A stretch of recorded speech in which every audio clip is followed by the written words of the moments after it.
Hello and welcome back to the crypto simulation. Today I'm going to be talking to you about the US dollar index and its relationship to risk assets such as cryptocurrency.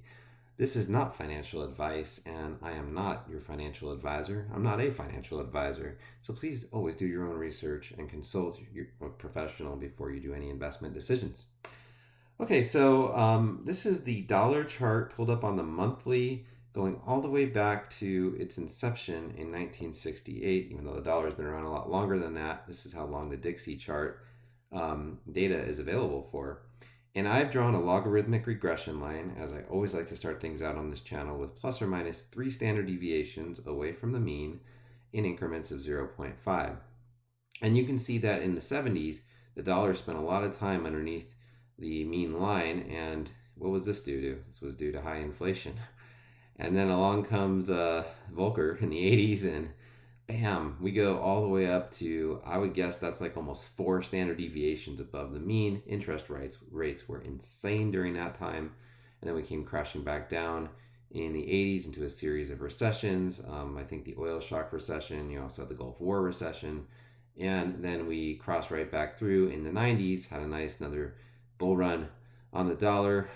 So a lot of this came on the back of the dot-com bubble collapsing, had a double top at plus 2 standard deviations above the mean, crashed back down all the way to minus 1 standard deviations in 2005, and then tabbed the median line again, came down in 2008 in the great financial crisis to 2 standard deviations below the mean, and this is around the time that Bitcoin was born. And ever since Bitcoin was born, the dollar has actually been in a macro uptrend, surprisingly. So think about that for a minute. We haven't seen Bitcoin behave during a recession. We haven't seen the dollar just absolutely collapse and crater. It has been straddling the mean line and also tapping on this 1 standard deviation line. It went all the way up to 2 standard deviations. Now it's just kind of flagging. Just for the fun of it, let's throw a Gaussian channel on here. So it's an interesting channel. We alternate between bull and bear periods, unsurprisingly, like any other risk asset, or in this case, I wouldn't really call the dollar a risk asset, although it does feel like one sometimes. And you can see with all the money printing like crazy here, this run up to 2 standard deviations, and the dollar, because of all this uptrend, the dollar hasn't really experienced much the relative downside. Nothing like what we've seen here from 2004 all the way to 2013, where the dollar went into a macro bear market. So we've been in a macro bull market with the dollar really ever since the end of the great financial crisis, and makes you wonder like when that might come to an end. Notice that the Gaussian channel is green and concave up as well, so that is actually a pretty bullish sign for the dollar going forward. One of the great things about TA, like any other mathematical analysis, is you can see patterns emerge on assets you don't necessarily know a ton about. Now, I do know a fair amount about the dollar, but this is not really meant to be a macroecon lesson. I want to show you the dollar's correlation to Bitcoin, but first, let's see where the dollar's been and where it might be going in terms of fibs. So you can see, again, the Great Recession was just this was coming out of .com. Money printing, but then just look at what happened here in the Great Recession. That's right here. We went all the way down. It took us a while to climb back up, and we finally broke through the 236 fib, and we straddled the 382 pretty much for half of Bitcoin's existence. So the 2013 bull run from Bitcoin all the way to the 2021 bull run is all contained in this sideways chop by the dollar. And now we've gone up another fib level. We're up to the 0.5. And this is a fib level, by the way, we haven't really encountered since the since the dot-com bust of the early 2000s. We are underneath it right now, back testing it, and kind of flagging over here. And it's something I'm going to have to zoom in on to try to understand what's going on. So let's go ahead and zoom in on the dollar to its more recent time frame and kind of see what it's going on with it and what it might tell us about risk assets. Now, this is the dollar pulled up on the weekly with a history extending only back to the end of the dollar's bull market, which also coincided with more or less the end of Bitcoin's bear market. So, and we will look at their correlation later, But you can see the dollar got all the way up here to 3 standard deviations above the mean, came crashing down, sliced through the mean line in November of 2022, and that's around the time that Bitcoin bottomed. Went even lower and really bottomed out in January of 2023, and then the dollar just kind of crabbed. I mean, it spent most of the year crabbing up and down and up and down. Bitcoin also kind of crabbed too during that time. Again, we're not seeing a correlation right now. We're just talking in general. But this has been a pretty big touch point, this log regression mean line. In August of 23 and September, those were some brutal months for Bitcoin. Notice what happened. It was just a massive bull move to the upside, 1 standard deviation above the mean. These are in increments of 1 up to 3.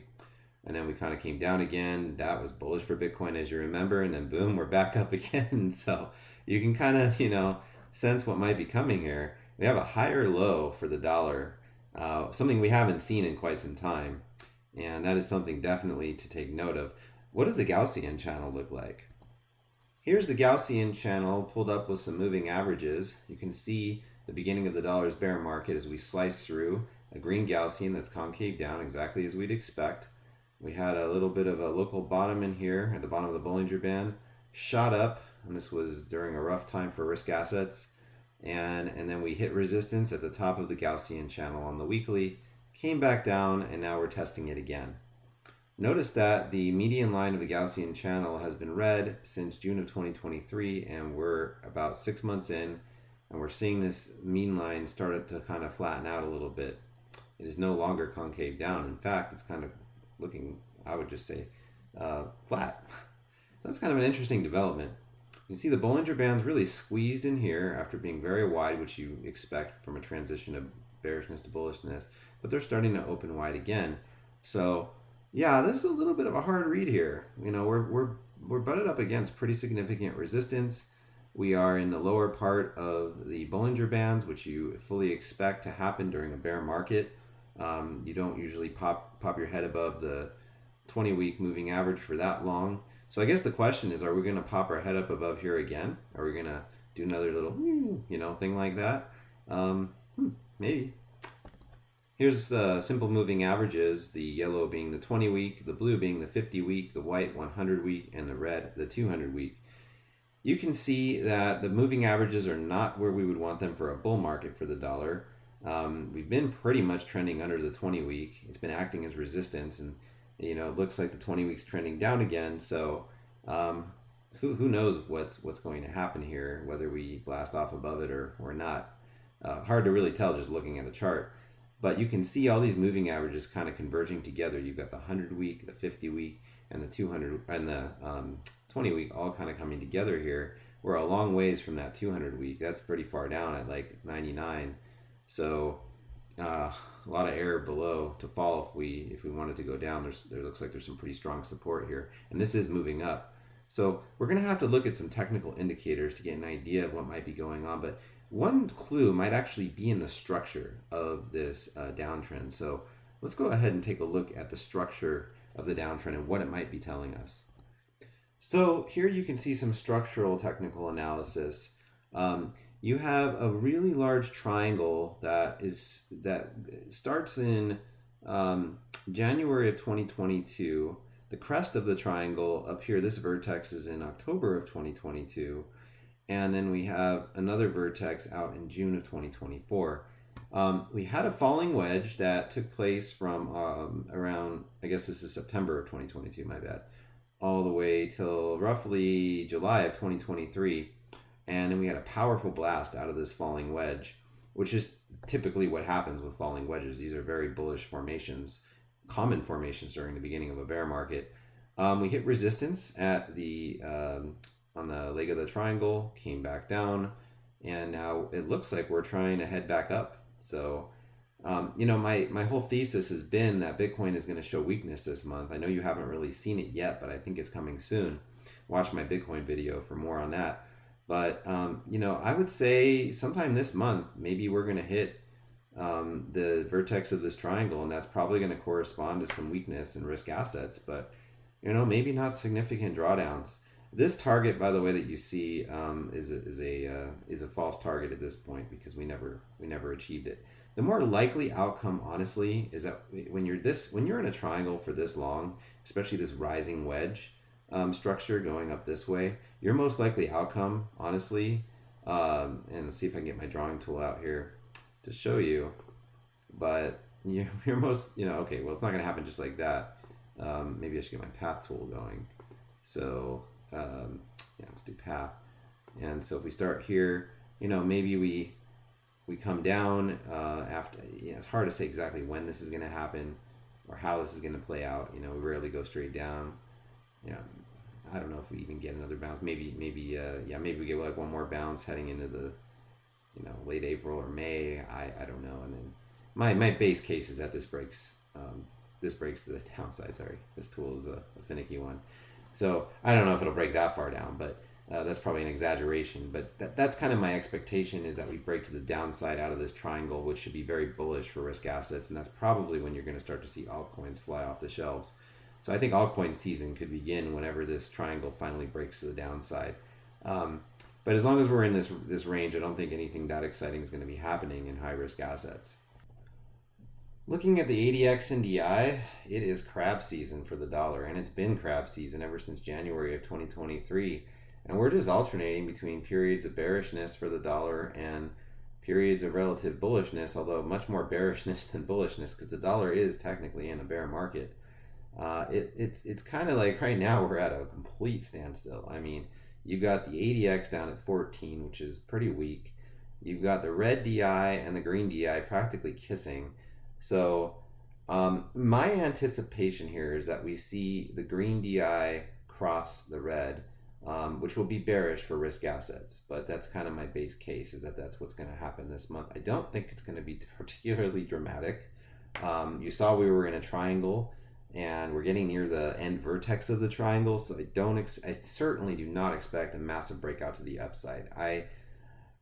I could be wrong, okay? I could be wrong, but that would not be my base case. My base case is we get a little run by the dollar. It's nothing more than another dead cat bounce, and the dollar, maybe continues crabbing a little bit after that, and it could be, hey, for all we know, it could be March or April when the dollar falls out of that triangle. It could happen. It could happen in the early spring, for all we know.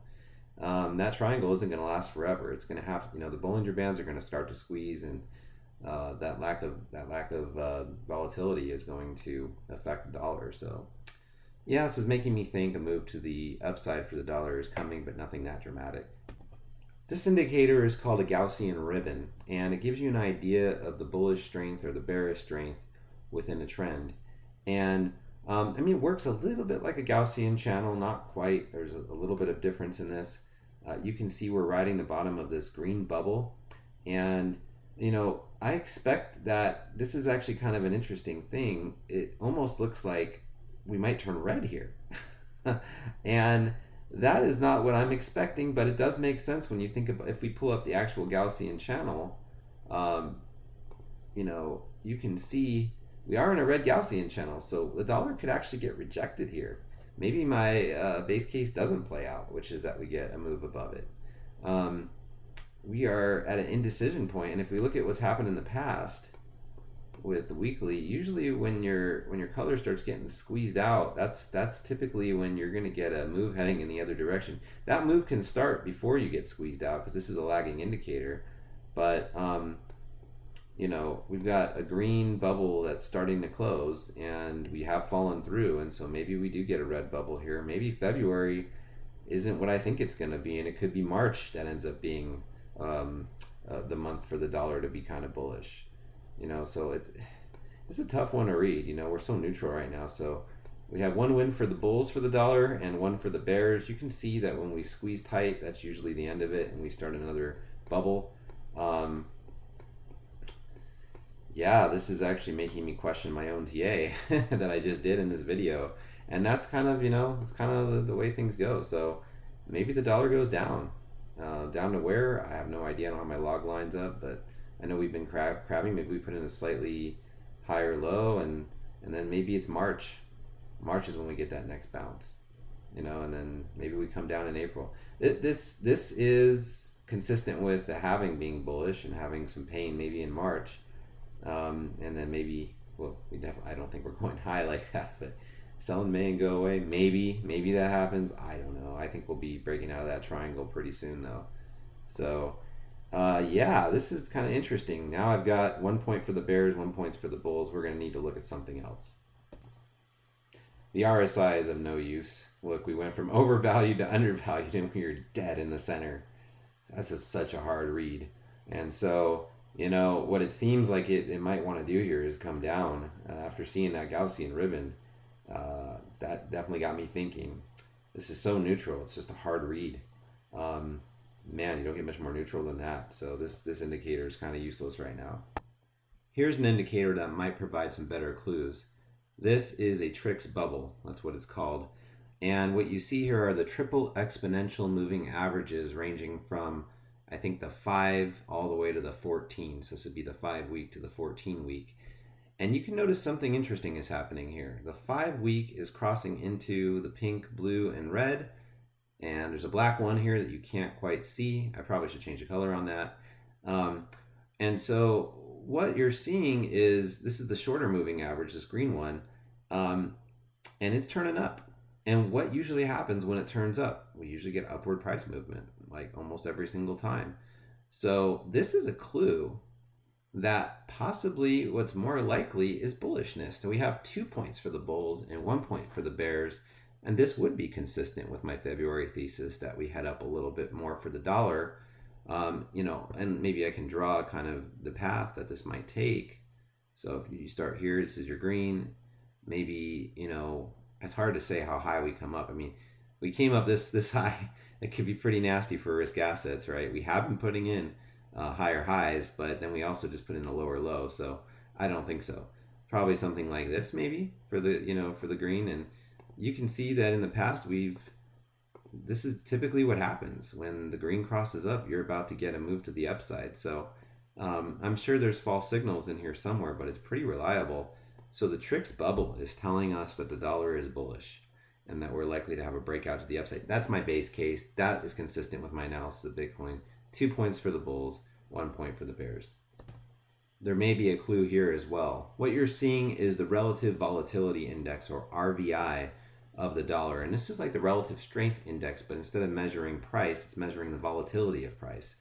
And you can see that we had, after our bear market bust, we had a period of crabbing, which is denoted by very low volatility. We shot up over 50 and actually matched the level in terms of volatility, relative volatility, that we had back in May of 2022, impressively, as we started this trend upward. And so then you saw volatility start to drop off. And so this looks like, we had a little bit of a dead cat bounce. And look we're right at neutral right now. Now, what I'm thinking is maybe this is a pretty sharp, drop. Maybe this has one more bounce in it in February before we come back down again. That's kind of what I'm thinking. But maybe we're about to carve out a higher low on the median line and bounce off that. Possibly, right? So I would say that this is slightly in favor of the Bulls, more so than the Bears. So 3-1 Bull to Bear. Okay, I'm about to introduce you to a new indicator. This is one of my favorites, but it's also the most complicated indicator I have. It is the 3D wave trend analysis, and this measures the strength of price waves to the upside and to the downside. And it's often thought to be a leading indicator of what might happen next. I need to explain this to you because there's a lot going on here. So you've got some different moving averages in here, and you can think of this as being a little bit like a MACD. You've got areas of oversold, kind of like shaded up here. So this would indicate that an asset is very oversold, especially this peak red, overbought in green. This squiggly line in the middle is the kernel moving average, and it kind of gives you an idea of whether things are bullish or bearish. And right now you can see we've had some bullishness on the dollar, but it's been losing strength. It doesn't quite look like we're done yet, though. Now, this little green dot down here that you can barely see is an indicator that we were experiencing bullish divergence. And you can see we certainly did. We came way down into oversold and started to work our way up. And then up in here, we've been pretty bullish. It looks to me like one of our moving averages is kind of cresting, but the other one looks like it still has some more room to go. We have not yet printed a red dot. These red dots indicate bearish divergence. and you would start to see sort of this crossover. You can tell a crossover is probably coming, and my guess is it's going to be bearish when it does happen, but I think we've got a little bit more green to squeeze out before we can call this move over with, and I think we're going to see that soon. So this is another point for the bulls, and I think we can say a score of 4-1, bulls to bears. I'm going to go with bullish. Now, I jokingly refer to this indicator as the Northern Lights. So I mean, you may hear me call it that as you get used to the videos on my channel. So it's just more fun to name these things. The Wave Trend 3D, though, is of course the correct technical name for this. Oh, one more indicator before I do the correlation that we've all been waiting for. So this is the money flow index oscillator volume trendoscope, and I talked about this in my last video. Basically, green is overbought, red is oversold. We did tap oversold in December of 2023, and we've been kind of slowly trending our way back up. I find it kind of hard to believe that we would already trend our way down after this pretty significant move. I mean, we certainly could. It wouldn't be unprecedented, but what usually happens when you've hit oversold is you bounce. Now, this is, of course, a little bit different of a situation, but you can see these trends do preserve some integrity, and even when you do bounce, you're going to stay up there for a little while. So I am expecting some bumpiness in the road. I'm thinking this probably trends up as we get further into the month, but I can't say that for certain, but I would give a slight edge to the bulls on this one as well.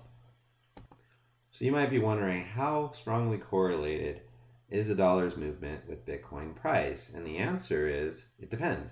So what you'll see up here is Bitcoin's price, all the beautiful the dollar's price with all the beautiful candles, and then directly below it is Bitcoin's price, which is the orange squiggly line. And so it's commonly thought that every time the dollar goes up, Bitcoin goes down. Every time the dollar goes down, Bitcoin goes up. But that's not actually true.